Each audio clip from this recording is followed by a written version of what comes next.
My name is Emtithal. I'm called Emmy, and today I wanted to share a story about my cousin, Adham. So when I was about 11 years old, my cousin, my aunt actually, took us to a hidden section of the Nile for a swim. I remember the plants were just high enough that we wouldn't be seen, but the water was low enough that we wouldn't float away. And behind us was a brick factory, almost blending in with the clay surrounding it. The workers worked to gather the silt by the river to make the bricks that would then be used to build Sudan. Back then, a brick cost about 10 dinar, which is about 5 cents in US currency. The first time I saw a brick in a child's hand was only 2 weeks after that. My cousin Adham was carrying bricks from the pile, bringing them to the gardener, and then using the mortar to build this cylindrical wall around a budding tree. His mom had left, his dad was sick, and the war was on, and we hadn't seen each other in 5 years, so when I went to get my mom, it was already too late. The gardener paid him a few dinar, which is less than half the price of a single brick, and told him to be on his way. The next couple of weeks were incredibly hectic as my mom gathered all of our family members to find a solution. She organized a slew of workers to build the house that my cousin and his family would live in. And back then, the flood had rotted away all of the houses, except for the most sturdy brick structures still remained standing. Adham, at 10 years old, was the oldest son, so he went to work. I can't tell you what child labor looks like, but I can tell you how much the cement dehydrated Adham's hands. And I can tell you how much my mom cried when she had to pay for her nephew's funeral. And I can tell you how hopeless it all feels sometimes. Now, why was the house important? Child labor doesn't exist in a vacuum. My family did not exist in a vacuum. In that year, the climate aberrations had led to the flood, which rotted the houses, and the rotting reeds left the homes exposed, so there were animals all over the house. Still water drew the mosquitoes, so my uncle, Adham's dad, fell sick with malaria. It was 2005, and this was in Darfur, my homeland, so more than 200,000 people had been killed and the number was swiftly climbing. More than 1 million had been internally displaced. And that number was also climbing. Inflation hadn't yet changed the price of a brick, but it did change the price of bread. My mom had to supervise the building of the house because every time that she left, the workers would let Adham help build the home that was supposed to protect him. It was incredibly terrifying how casually his exploitation fit into the everyday, how easily it blended in with the landscape.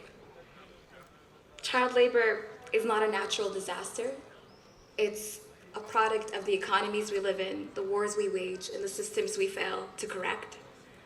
Only a couple of years after we'd last seen him, Adham's dad passed away, and it felt like everything was working against us. The gardener, the workers, every passerby that ever watched Adham carry the bricks, the climate changes, the war, everything played its role. In 2013, Adham went to work in South Sudan, and I lost my cousin. He was 18 years old. And I remember that first night, and I remember how he used to laugh, and I remember our siblings sleeping under that rotting tent. I can't pretend to know what it's like to be forced into child labor, but I am familiar with war and the things that it takes from us. And make no mistake, this is a war against the factors that make it possible for something like child labor to exist in 2017. Now, if you think that it doesn't really reach us here or we have to go to those places where this happens, you're wrong. One of the major exports of Sudan is gum arabic, and it's in everything from our makeup to Coca-Cola. It's an emulsifier, a binder in paints, in print for gum photographs. It's everywhere, it's here. Our cell phones, the batteries that we love to charge, the portable batteries you take later on when your phone stops charging, cobalt from the mines in the Democratic Republic of the Congo. It's here all around us. And we can't decouple the plight of child labor from the disasters that make it possible without erasing all of the experiences of children like Adham, or like my family, or everyone in Darfur, and Syria, and everywhere else where this happens every day.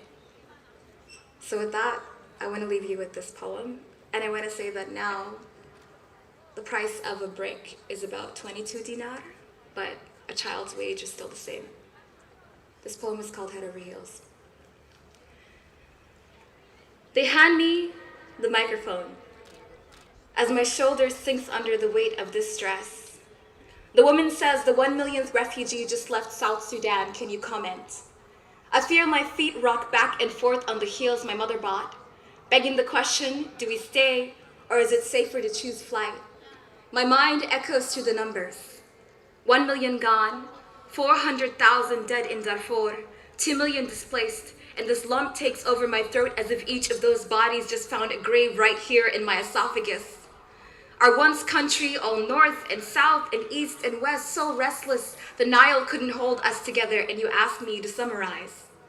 They talk about the numbers as if this isn't still happening, as if 500,000 didn't just die in Syria, as if 5,000 aren't still making their final stand at the bottom of the Mediterranean, as if there aren't entire volumes full of fact sheets about our genocides, and now they want me to write one.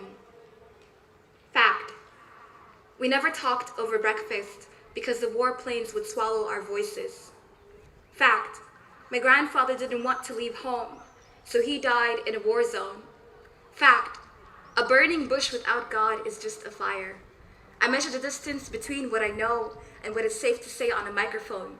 Do I talk about the violence, displacement? Do I mention the sorrow? How it's never as simple as what you see on TV, how there are weeks worth of fear before the camera's on? Do I tell her about our bodies, how they are 60% water, but we still burn like driftwood, making fuel of our sacrifice? Do I tell her the men died first, mothers forced to watch the slaughter, that they came for our children, scattering them across the continent until our homes sank, that even castles sink at the bite of the bomb? Do I mention the elderly, our heroes, too weak to run, too expensive to shoot, how they would march them, hands raised, rifles at their backs into the fire, how their walking sticks kept the flames alive? It sounds too harsh for a bundle of wires and an audience to swallow.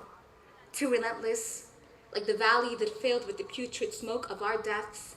Is it better in verse? Can a stanza become a burial shroud? Will it sting less if I say it softly? Will the pain leave when the microphone does? If you don't see me cry, will you listen better? Why does every word feel as if I'm saying my last? 30 seconds for the soundbite, and now 3 minutes for the poem. My tongue goes dry, the same way we died, becoming ash without ever having been coal.